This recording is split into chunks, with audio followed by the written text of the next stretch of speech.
গোয়েন্দাগিরি করো না, স্পাইগিরি করো না, অন্যের ব্যক্তিগত বিষয় নিয়ে খোটাখুটি করো না।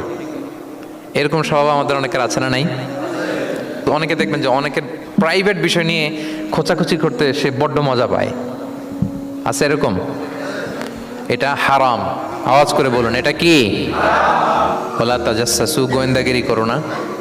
Everyone has personal space and no one should interfere someone's personal space. কেউ কারো পার্সোনাল স্পেসে ইন্টারফেয়ার করা যাবে না। প্রত্যেকের একটা প্রাইভেট এরিয়া আছে, প্রাইভেসি আছে। দেখেন ইসলাম প্রাইভেসিকে কত গুরুত্ব দেয়। প্রত্যেকের প্রাইভেসিকে ইসলাম কত গুরুত্ব দেয়।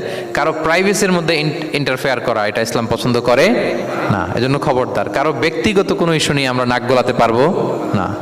কারো মোবাইল ধরে মোবাইলের গ্যালারি চেক করা, কারো ইনবক্স চেক করা, কাউকে না বলে কারো চিঠি পড়ে ফেলা, উকি মারা, আড়ি পাতা, এগুলো হারাম।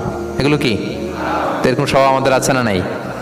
আড়ি পেতে শুনতে চাই, উকি মারি, তারপর সে কি করে দেখি তার প্রাইভেট মুহূর্তে, তারপর তার মোবাইল চেক করি, তার গ্যালারি চেক করি, তার ইনবক্স চেক করি।